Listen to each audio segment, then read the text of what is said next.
በቅድሚያ አቤ እጅግ በጣም ከፍተኛ ምስጋና ለማቅረብ ወዳለው ለሰጠህን እድል ማለት ነው። በቅርብ ጊዜ ውስጥ የጤና ጥበቃ ሚኒስቴር የአእምሮ ጤናን በሚመለከት የበጎ ፈቃድ አምባሳደር ሆነ እንድትሾም አድርጓል። በዚህ እንጀምር። አመሰግናለሁ። ሹመት ሳይሆን የበጎ ፈቃድ አምባሳደር እንደሆን ጠይቀውኝ እኔም ተቀብያለሁ።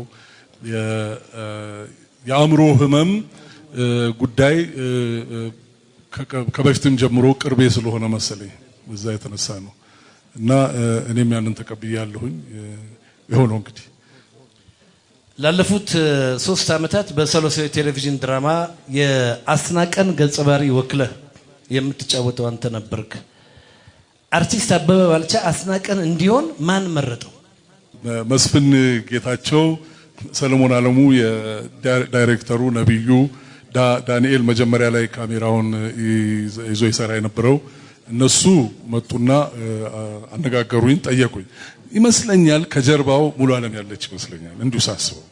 ለአስናቀ የተሰጠው የወንጀለኛ የመሆን ገጸ ባህሪ የሚደፈር አልነበረም። መጀመሪያ የተሰጠን ስክሪፕት ስታየው እንዴት ተቀበልከው? እኔ የምጫወታቸውን ገጸ ባህሪዎች አልዳኛቸውም።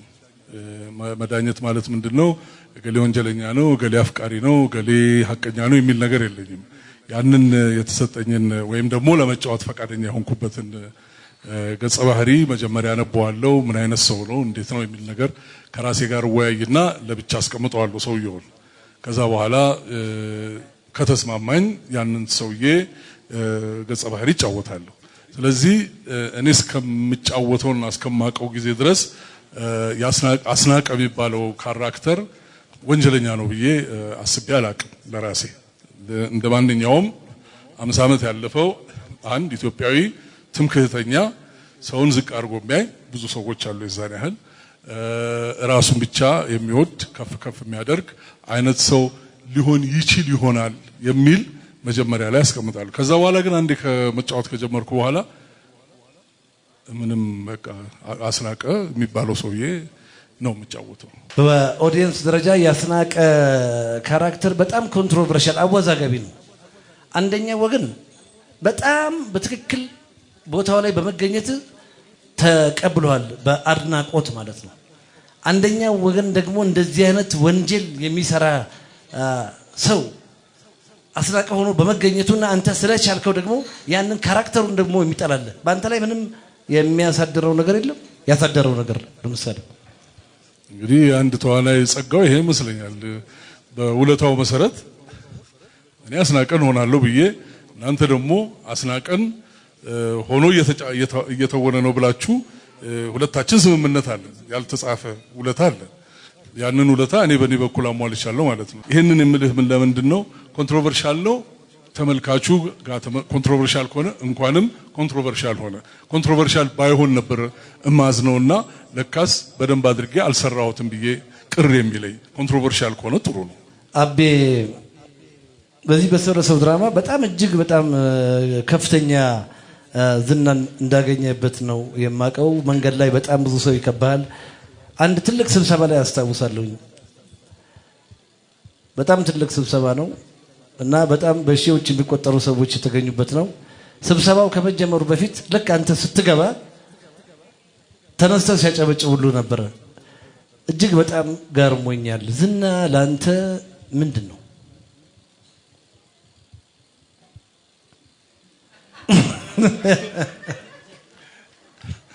ዝና አንደኛ ባለቤት አለው፣ ሰጪው ተመልካቹ ማለት ነው።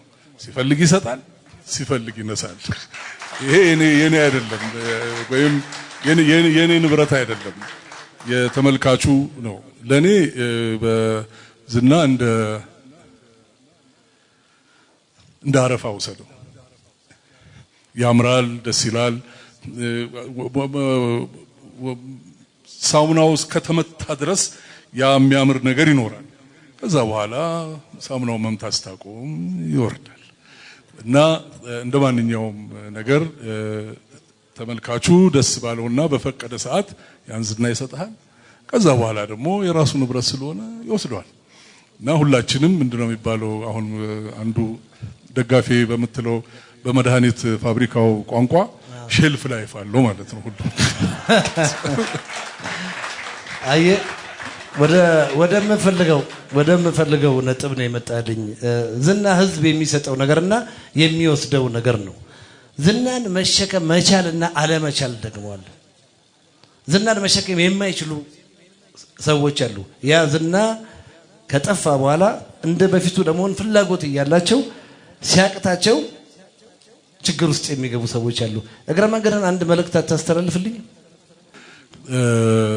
ቅድም ያልኩት ነው የህዝብ ንብረት ነው የተመልካች ንብረት ነው ያንን ንብረት ለማግኘት ከፈለክና ከፈቀድክ እና በዛ ደግሞ ምንም ውሸት የለውም መደነቅ በጣም የሚያስደስት ነገር ነው ደስ ይላል ሰው ሲያደንቅህ በሰራው ነገር ተደስቻለሁ ሲል ደስ ይላል እና ያንን ለማድረግ ግን ሁሉ ጊዜ መጣር ሰውን ማስደሰት አለበት ማለት ነው አቤ ልብህ የሚያደላው ወደ አርቲስትነቱ ነው የሚመስለኝ አንተ ደግሞ የተማርከው የህግ ሙያ ነው የብዙ ዓለም አቀፍ ድርጅቶችና የበርካታ ኤምባሲዎች የህግ አማካሪ ነህና ህግ እንዴት ልትመርጠው ይቻላል ይልቅ ህግ እንዴት እኔ መረጠኝ ይመስለኛል እኔ ህግን ከመምረጥ ምክንያት አለው ምንድነው የሆነው ልክ 70 ዓመተ ምህረት ፍሬሽማን ነበርን መጀመሪያ ዓመት ጨረስኩኝና የዛን ጊዜ ማንኛውም ጎረምሳ ወጣት እንደሚሆነው እስር ቤት ገባው ከዛ ስወጣ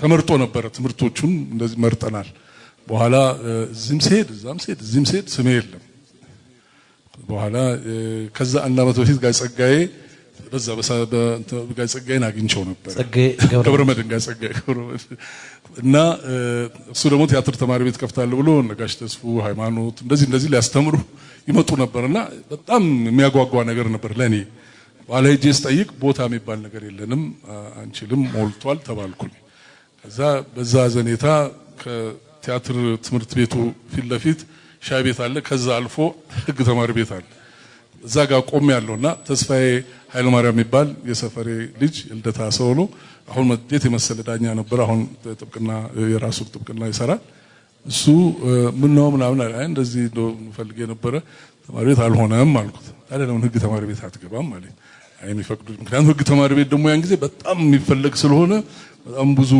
ሰው ስለሚፈልገው ይሞላል የሚል ነበር ግምቴ በኋላ ሄድኩኝ እንትን ማን ነው ስሙ ሬጅስትራር ቢሮና ስጠይቃቸው ከፈቀዱ ከየትኛውም ፈቃ መጣት ትችላለህ አሉኝ በኋላ ሄድኩኝና ህግ ተማሪ ቤት ዲኑ የዛን ጊዜ ዶክተር ፋሲል ናሆም እሳቸው ነበሩ እና ገባሁና እንደዚህ አይ ሞልቷል እንደዚህ አሉኝ አይ እንደው የቤተሰባችን ባህል ስለሆነ ትራዲሽን ስለሆነ ጠበቃ በሆን ደስ ይለኝ ነበር አባቴም አያቴም ጠበቃ ናቸው ስላቸው በጣም ኢምፕሬስ ዶሩና ጻፉና ሰጡኝ አያቴ ገበሬ አባቴ ሾፌር ነው እንግዲህ መጀመሪያ እንግዲህ እንዲህ ምናልባት በህይወቴ በጣም ከምደሰትባቸው ነገሮች አንዱ ህግ ትምህርት በመማሬ ነው አንደኛው ምርጫዬ ህግ በማድረጌ በጣም እጅግ በጣም ደስ ይለኛል እንደ ህግ ባለሙያነት እንሰደውና አበበን ዳኛ ቢሆን ብለን እናስብ አሁን የአስናቀን አይነት ወንጀል የሰራ ሰው በዳኝነት ቦታ ላይ ካባ ለብሰ ስንት አመት ትፈርድበታል ዳኛ ሆኜ አላቅም ግን ብዙውን ህይወቴን ከዳኝነት ጋራ በተያዘ ስራ ላይ ነው ማሳልፈው ዳኝነት ጥሩ ዳኛ የምትለው በማስረጃ የሚያምን ማስረጃውን የሚገምት የቀረበለትን ማስረጃ በጥሩ ሁኔታ አመዛዝኖ ውሳኔ የሚሰጥ ሰው ማለት ነው በዛ አይነት ከሆነ ምን ሄደው እኔ እንጃ ምን ያህል ምናልባት አቶ አስናቀ የሚባለው ካራክተር እንደማነበው እንደተጫወትኩት አለ ሰውየው ለኔ አሁንም ቅድም እንዳልኩት ወንጀለኛ ነው የሚል እምነት የለኝም ሰውየው ሳይው በማስረጃ ስላልተረጋገጠ እሱ ብቻ አይደለም ሳቢ ምንድነው መሰለ የምትጫወተውን ገጸ ባህሪ አትዳኘው ከዳኘው ዋሽታል ለተመልካች እንደ ተመልካች እንሆናል ማለት ነው ስለዚህ ተመልካቹን የሚያስደስተው ነገር አይደለም ሰጠው ተመልካቹ ማየት ይገባዋል የምትለው ነገር ነው የምሰጠው ስለዚህ ለኔ ማታማታ አስቀምጠዋለሁ አይዋለሁ ምክንያቱም ልክ ሰርቼስ ጨርስ ይወጣል ከውስጤ እንደ ህግ ባለሙያ ማለት ነው ያንዴ ምን እንጀራማ መበላው በህግ ሙያ ነው በሄኛው ቋድ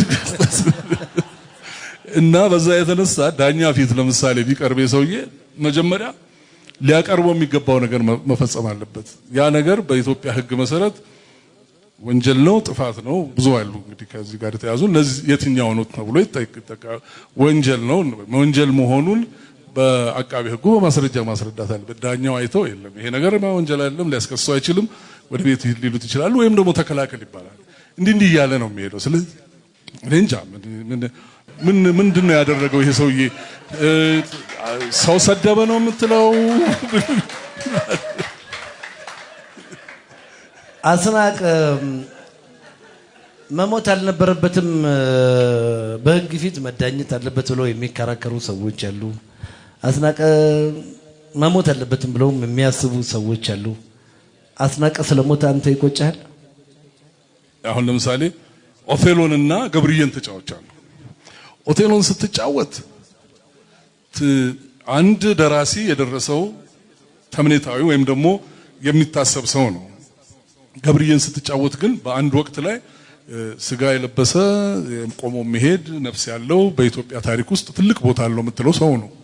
ስለዚህ ሁለቱን ስትጫወት ይለያል እንዴት አድርገህ እንደምትቀርባቸው። ስለዚህ የገብርዬ ህመም፣ ፍርሃቱ፣ ድካሙ፣ ጀግንነቱ፣ ጉልበቱ ሁሉ ነገር አንተ ውስጥ ከቻልከው ማለት ነው ስትተውነው ልታወጣው ትችላለህ። ይሄኛው ግን የታሳቢ ነገር ነው። አቶ አስናቀ ያ ነው ደራሲው ሰጠኝ ጽሁፍ ላይ በነገራችን ላይ ሌሎቹን አላነብም ሰራው ያችን የራሴን ብቻ ነው ማየው። ምክንያቱም ከሌሎቹ ጋር ኢንተራክሽኑን እንዲህ ነው ያሰበው ብዬ ማሰብ ስለማልፈልግ ለብቻዬ የአቶ አስናቀ ብቻ አስተውላል። በዚህ ታምሩም ሊያግዝ ይችላል። ምክንያቱም የሱን ፊልም ሰራ የሱን የኔን ብቻ ፓርት ስታይ ነው ያልኩት። ሌሎቹ ምን እንደሆነ ማላቅም። ይሄን የኔ ፕሮባብሊ እንግዲህ ያባተ መኩሪያ ተማሪ ስለሆንኩኝ እንደዚህ አድርጎ ስላስተማረኝ ይሆናል። እና የአስናቀ መጨረሻ ላይ ይሞታል። አሁን አስናቀ ለምን ሞተ? እንዴት ሞተ? አሁን ያሟሟት ነው ወይ እንዲህ ነበር ወይ መሞት ያለበት እንደው ሳይቆራረጥ? በነገራችን ላይ የሶሎሰው ድራማን የመጀመሪያው ሐሳብ የሰራው አርቲስት ታምሩ ብርሃኑ ነው። ከዛ በኋላ ደግሞ ያው እዚሁ አጠገባችን ነው ያለው። በኢትዮጵያ ውስጥ በጣም ትልቅ ድራማ እንዲሆን ያደረጉት ደግሞ መስፍንና ሰለሞን ናቸው። ከዛም አልፎ ተርፎ ደግሞ ሁሉም የጥበብ ሰዎች እዚህ ውስጥ የራሳቸውን አሻራ አስቀምጠዋል። አቤ የጌትነት እንየውን ድርሰት አርቲስት ደበበ እሸቱ በእንግሊዘኛ ተርጉሞት ዓለምፀሐይ ወዳጆ ደበበ እሸቱ ጌትነት እንየውና አንተ የዛሬ 20 ዓመት 30 ዓመት በእንግሊዘኛ ሰርታችሁ ቲያትር ልታስተዋውቁ ሁሉ ወደ ካሜሩንና አሜሪካ ሁሉ ገብታችሁ ነበር የሚባል ታሪክ ነው የሰማሁት። በጣም ነው የገረመኝ። ጉሩምስና ድፍረት ኤችአይቪ ኤድስ የሚባለው በሽታ ኢትዮጵያ ውስጥ ከተከሰተ በኋላ ብዙ ጊዜ የሚታየው ነገር ምንድነው? ሁሉ ጊዜ ይሄ ችግር የዝቅ ያለው ሰው እንትን ነው። እንዲያውም ትዝ ይላችሁ እንደሆነ ስሙ እንደነ የቫይረሱ ተሸካሚ ነበር የሚባለው። በኋላ ጌትነት የመጨረሻዋ ቅጽበት የሚል የአማርኛ ድርሰት ይጽፍና እኔ ፍቃዱና ጌትነት እንየው ራሱ ሆነን እንሰራዋለን። ፍቃዱ ተክለማርያም ከዛ ዓለምፀሐይ ወዳጆ ነበረች ዳይሬክት ያደረገችው። የደብሊውኤችኦ ሰዎች ይሄ ጥሩ ነገር ስለሆነ ምን አለ ወደ ውጭም ወጥቶ ቢታይ በተለይ አፍሪካ ውስጥ ይላሉ። ሁለተኛው ኢንተርናሽናል ኮንፈረንስ ኦን ኤችአይቪ ኤድስ ካሜሩን ያውንዴ ላይ ይካሄድ ነበር። እዛ ላይ ብታሳዩት ሲሉ ማን ነው ደበበ እሸቱ እኔ ተረጉመዋለሁ ወደ እንግሊዝኛ አለ። ጥሩ አድርጎ ተረጎመው ተወን ነው መድረክ ላይ። እዛ ደግሞ ሲታይ የስዊድን ኢንተርናሽናል ዲቨሎፕመንት ኤጀንሲ ሲዳ ሰዎች ስለነበሩ እነሱ ደግሞ በጣም ተደነቁ። በዛ የተነሳ ይሄንን ስዊድን ውስጥ አዙራችሁ ታሳዩልናላችሁ ወይ በየዩኒቨርሲቲዎቹ በየምናምኑ አሉ። ያኔ በጣም ደስ አለን። ምክንያቱም የመንግስት ሰራተኞች ደሞዝተኞች ነን እና ፔርዳይም ይከፈለናል በአሜሪካን ብር። ስለዚህ በዛ ጊዜ ስንት ይሆናል? ትዝ ይለኛል ወደ $1,500 ነው መሰለኝ እኔ ፍቃዱ ጌትነት ተክሌ ደስታ ዓለም ፀሐይም ነበረች ዓለም ፀሐይ ለብቻው አስተኛ ተክሌና ጌትነት አንድ ላይ እኔና ፍቃዱ አንድ ላይ ሆነን እንዲህ ነው የማይባል የዶላር ዳይት አድርገን ብራችንን ሰብስበን ከዛ በኋላ ግን ሄድን ስዊድን ብዙ ቦታ ሳየን ሰክሰስፉል ሆነ ከዛ አሁን የኩሪፍቱ ባለቤት አሜሪካን ሀገር መጣች ቲያትር ብታሳዩልኝ አለ በዛው ተነሳንና አሜሪካን ሀገር ሄድን ቦስተን ኒውዮርክ ብሮድዌይ ላይ ነው እንደውም ኒውዮርክ የሰራነው ላበሾች ነው ግን የሰራነው የጋይ ጸጋይን ከርሞሰውን ቴዎድሮስ ከቅድም ጋሽ ተስፎ ያነሳው ባሻሸብር በአሜሪካን እንደዚህ ያደረግንና አንድ 2 ሰዓት ተኩል የሚሆን ነገር አድርገን አትላንታ እንደዚህ ያሳየን ከዛ እንደማንኛውም ነገር እዛ ደግሞ ደርጎች መጡ ምናምን ተባለና ያን ጊዜ ደግሞ ፖለቲካዊ ተልየ ስለነበር ትንሽ ችግር ገጠመው ሾው በተለይ ታዲዮስ በኋላ ወደ ሀገራችን መመለስ አለብን ብለን አሰብን ያው ለመመለስ ትኬት መግዛት ስለነበረብን እዛ ከዋሽንግተን ዲሲ ኦክላንድ ካሊፎርኒያ ድረስ በአውቶቡስ ሄደን 5 ቀንና 4 ሌሊት አውቶቡስ ውስጥ ተኝተን ሰርተን በቃ አሜሪካን እንዲሰንጥቀን ሄደን ማለት ነው እዛ ሰርተን ገንዘብ አግኝተን እዛ ተመልሰን ወደ ሀገራችን ገባ ወደ ቤተሰብ ጉዳይ ልግባ ከያንዳንዱ ወንድ በስተጀርባ ጠንካራ ሴት አለች ነው የሚባለው ባለቤት ማዚ የሬዲዮ ጣቢያ ባለቤት ነች የመጀመሪያው የኤፍኤም ሬዲዮ ስቴሽንን ከገዙት ውስጥ አንዱ እናንተ ናችሁ እንደገና ደግሞ የአርት ሰው ነች እንደገና ጋዜጠኛ ነች በጣም ጎበዝ ጋዜጠኛ ነች ባንተ ህይወት ውስጥ የሷ ነገር አለ እንዴት በመጀመሪያ ሳቢ እኔ እስከማቀው ጊዜ ድረስ ወይም እኔ እስከምቀበለው ጊዜ ድረስ ባለፉት 20 ዓመታት ውስጥ ማዛ ብሩን የሚያህል የሬዲዮ ጋዜጠኛ ላየሁኝ በጭራሽ የራስን ሚስት እውነት ይሄ እንደ አድማጭ ሳስበው ነው እዚያ ብቻ አይደለም ይገርም የሸገር ሬዲዮ ጣቢያን መጀመሪያ ጨዋታ ፕሮግራም ተብሎ 7 ዓመት አልነበረም እንትና በዛ በኋላ አልገዛ ነው እንትኑ ከተሰጠ በኋላ ብቻዋን ማለት ትችላለ ፕሮግራሙን ቀርጻ ምን አይነት ቃና ሊኖረው እንደሚችል ይሄን ሁሉ ነገር አድርጋ ያንን ሬዲዮ ጣቢያ እቃውን ሳይቀር እያንዳንዱን ሄዳ ገዝታ ያቆመችው ማዛ ብሩ ነች በዚህ ላይ 3 ልጆች ታሳድጋለች በዚህ ላይ እኔ ያለው አራተኛ ማለት እና በጣም የምትደንቅ የምትገርም ሰው ነችና አዎ ሁሉም ነገር ላይ ኃይለኛ ክሪቲክ ነች ለምሰራው ነገር እና በጣም ሁሉ ጊዜ ያለሽ አጠገብ በነገራችን ላይ እጅግ በጣም ደግሞ ሌላ የሚያስገርም ነገር አለ አንተና ማዚ የተጋባችሁት ኢራን ውስጥ ነው በጣም እኔ የገረመኝ ሰው ከሌላ ሀገር መጥቶ ኢትዮጵያ ውስጥ ነው ሊጋባ የሚመጣው አንተና ማዚ ኢራን ልትጋቡ ሄዳችሁ እስካሁንም ድረስ ግን ጠይቄ አላቀም ነገሩን ሰምቼው ማን ነው የነገረው እንግዲህ ነገሩ ምንድነው እኔና ማዛ አብረን ብዙ ኖረናል ከመጋባታችን በፊት 6 ወይ 7 ዓመት ያህል እኔ ትንሽ እውኝ የምል ሰው ነኝ ያው እንደማንኛውም ታምሩ ሊያግዘኝ ይችላል እንደማንኛውም አክተር ጋሽ ተስፋዬም እንደዚሁ ማዛ ደግሞ ብዙ እንደዚህ ወደ ይሄ ያው ኃይለኛ ሰራተኛ ነች እንጂ ሎ ፕሮፋይል የሚሉት ናቸው ፈረንጆቹ በኋላ አብረን ኖር ነበርና መጨረሻ ላይ ቢግ ባታሊዮን የሚል አንድ ፊልም እዚህ ሀገር ላይ ይሰራል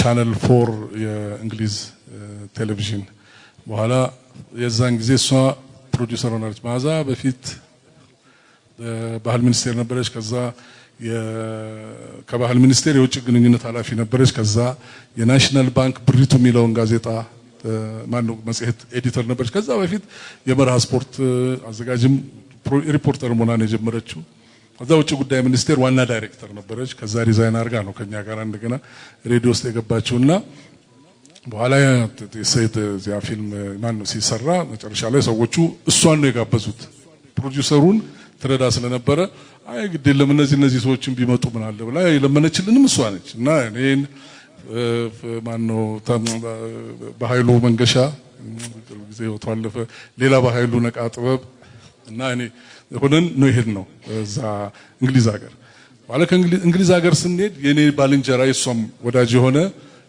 በጣም የቅርብ ጓደኛችን ቦክረ ህሩይ የሚባል ጓደኛዬ ቆንሲል ነበር ኢራን ኢትዮጵያ ኤምባሲ ተከፍቶ መጀመሪያው ቆንሲል ነበርና እንዲሁ ስንጻጻፍ ምን ስንል ለምን መታችሁ አትጎበኙትም ይሄን ሀገር እንደዚህ ይለናል አይ ጥሩ ሐሳብ ነው ሄደን እንጎብኘው ምናምን ብለን ያው እሷም ሻሻ አድርጋ ፎቶግራፍ ተነስታም ብለን ሄድን እዛ ገብተን በኋላ ቁጭ ብለን አንድ ቀን እንዲሁ ስንጫወስ እናወራ እንዴ በኢትዮጵያ ህግ እኮ የመርከብ ካፕቴንና የኤምባሲ ቆንሲል ሰው ማጋባትን ማፋታትም ይችላል ዲዞልቭ ኤንድ ኮንሱሜት ማሬጅ ይላል እና ለምን አታጋቡንም እዚህ አልኩት አንችላለን ለምን አናጋባችሁ ማለት በኋላ ተናልን አየን መቃዙ እንጋባ ተባለ ስንት ሰው ነበር 5 ሰው ነበር 5 ሰው በአጠቃላይ አዎ ከዛ ሌላ ሰርግም የለም ግን የሰርግ ልብስ ገዝተናል እሷ እኔ ደግሞ ቀይ ድግ አረኩ ይሄ እንትን ሱፉ ነበር አዎ እና እኔ ነኝ ያለበስኳት ልብሷን እኔ ነኝ ሚዜ ለሷ እሷ ለኔ ሚዜ ነች ከዛ በኋላ ኤምባሲ ውስጥ ሄድን የነገር አባታችን መሐመድ ካህን ይባላሉ አምባሳደሩ ነበሩ እሳቸው ረምባ አድርገን እንደው በደም ተደርጎ በእሁድ ቀን የሥራ ቀን ነው ቴህራን በእሁድ ቀን ተጋብተን ፒፒፒ ያስደረግን እሳቸው ማርቼዲሳቸውን ሰጡን የኔ ጓደኛ አንድ ፔጆ ነበረችው አንድ 3 መኪና የሚሆን አርገን እንዴት የመሰለ ድግስ አርገን እና በጣም ደስተኛ ነው በጣም ሁለታችሁ በኃይል በነገራችን ላይ ከዛ በኋላ ስንት ልጅ ወለዳችሁ 3 ልጆች ወለድን 3 ልጆች ያንተን መንገድ ወይም የማዚን መንገድ የጀመሩ አሉ ከናንተ ከወለዳችኋቸው ልጆች ምንድነው የነሱስ እንግዲህ የራሳቸው መንገድ ይዘው ይሄዳሉ አንደኛው የ3ኛ ዓመት ተማሪ ነው ትልቁ ዮርክ ዩኒቨርሲቲ ፊልም ስኩል ነው ያለው ሁለተኛው ጋው ስኩል ነው ያለው ባፍሎ ኒውዮርክ ነው ያለው ሶስተኛዋ አደይ አበበ ትባላለች እሷ አደይ አበበ አሁን ዘንድሮ ጨርሳለች 12ኛ ክፍል አይቢ ኢንተርናሽናል ባካሎሪያ ልትፈተን ነው ስለዚህ የመጀመሪያው ገብርኤል ነው እኔ ገብርዬ ነው ምለው ሁለተኛው ያሬድ ነው ሶስተኛው አደይ ነች ስለዚህ አንድ ሰው አለ ማለት ነው ወደፊት ምን ጠብቀው ይመስለኛል አዎ ምናልባት አሁን እንደማየው ከስር እንደማየው ተወናም ለማለት የለው ከካሜራ ጀርባ ነው መቆም የሚፈልገው በጣም ጥሩ ጥሩ በነገራችን ላይ ባንድ ወቅት አንጀሊና ጆሊ የምትሆንበት ቢዮንድ ቦርደርስ ፊልም ላይ አርቲስት ሃይማኖት አለሙና አንተ ተመርጣችሁ ነበር አንደር አፍሪካን ስካይስ እና ቢግ ባታሊዮን ነግረኛል በተሰኘ እንግሊዘኛ ፊልም ላይ ተውናል የአንጀሊና ጆሊ አልተሳካም አዎ አይ ቲንክ ይመስለኛል ምንድነው ፊልሙ ይሄ ቢዮንድ ቦርደርስ ምን ለነገሩ ሰክሰስፉልም አልሆነም ኢንተርናሽናሊም ግን የፍቅር ታሪክ ሆኖ ከጀርባው ግን የኢትዮጵያ ረሃብ ከዛ ደግሞ የካምቦዲያ ችግር ከዛ ደግሞ የዩጎዝላቪያ ኮንፍሊክት ይሄ በእንትን ያለው እነዚህ ሁሉም አዎ እና በዛ የተነሳ የለም ይሄን ረሃብ ደግሞ እንደገና መልሰን ሆሊውድ ውስጥ ከተን እንድልንለው የሚል ኃይለኛ ካምፔን ተጀመረ አሜሪካን ሀገርም እዚህም በኋላ ይቅርብኝ አልኩኝ ይሄን ያህል እንደዚህ ኮንትሮቨርሺያል የሚሆን ከሆነ ብዙም ኢንትረስትድ አይደለሁም ብዬ ተውኩት ቢግ ባታሊዮን ላይ ብራያን ኮክስ የሚባል በጣም ትልቅ አክተሮች ነው ብራያን ኮክስ አክቹአሊ ከማት ዴመን ጋራ ይሄ ማነው የዚህ አንድ አክሽን ፊልም አለ ቦርን አይደንቲቲ የሚል ቦርን አይደንቲቲ ላይ ታዩታላችሁ በጣም ጎበዝ ተዋናይ ነው ከሱ ጋር አብረን ሰርተናል በጣም ደስ ይለኛል አንደር አፍሪካን ስካይስ ጋሽ አባተን ስኬች ነው የሰራሁት ስቴጅ ላይ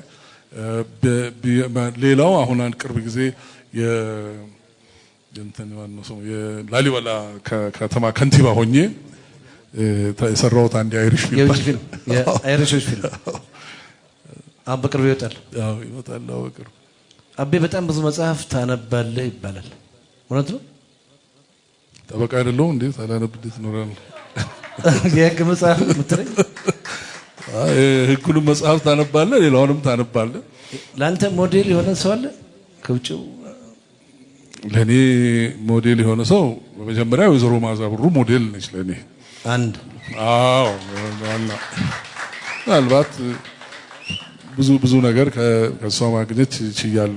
ሌላው አባተ መኩሪያ ነው። አባተ መኩሪያ ዛሬ የምታዩትን እዚህ ቆሞ እዚህ ቁጭ ብሎ እንደዚህ እንደ አዋቂና እንደ ማንም ሰው የሚፈላሰፈውን ሰውዬ እንደ አሜሪካን ጭቃ ጠፍጥፎ ቲያትርና የሰራኝ ሰው እሱ ነው እና አባተ መኩሪያን በጣም አከብራለሁ። ምክንያቱም ምንም ማላቀውን ሰው ነው ወደ ቲያትር አምጥቶ ጥሩ አድርጎ የገራኝ እና በጣም ከፍ ያለ ለጋሸባት ታላቅ አክብሮት አለ። በኃይል የዓመት በዓል አድማቂ ነህ አቤ? አዎ በኃይል እውነትህን ነው። በኃይል ነው የምወደው ዓመት በዓል። ትወዳለህ? ምንድን ነው የምትወደው? ገናም በዓል በተለይ እኮ ምንድን ነው የተለየ ላንተ? ሁሉም ነው፣ መብላቱ፣ መጠጣቱ፣ መጨፈሩ፣ ሁሉም ነገር። ስለዚህ ዓመት በዓል አድናቂ ነህ በኃይል። በግል ባህሪስ ቁጡ ነህ? የተረጋጋ ሰው ነህ? ከሰው ጋር የመግባባት ምንም ፕሮብሌም እንዴት ብዬ እኖራለሁ? ወዲህ አክተር ወዲያ ጠበቃ ሆኜ ከሰው ጋር ሳልግባባ አቤ እጅግ በጣም ትልቅ አክብሮት ነው ያለኝ። እሺ በጣም አመሰግናለሁ ሳምሶን። እጅግ በጣም ደስ ይለኛል። እግዚአብሔር ይስጥህ። አንተም የምናገረው ነገር ቢኖር በዚህ በዛሬው ቀን እንደዚህ ዓመት በዓል ሆኖ በምንደሰትበት ቀን በእውነት ለተወሰነም ጊዜ ቢሆን ይህንን እድል ለአላገኙት በአእምሮ ህመም ለሚሰቃዩት ወገኖቻችን ሁሉ ጊዜ እንድናስባቸው ጠይቃለሁ። ይሄ ነው።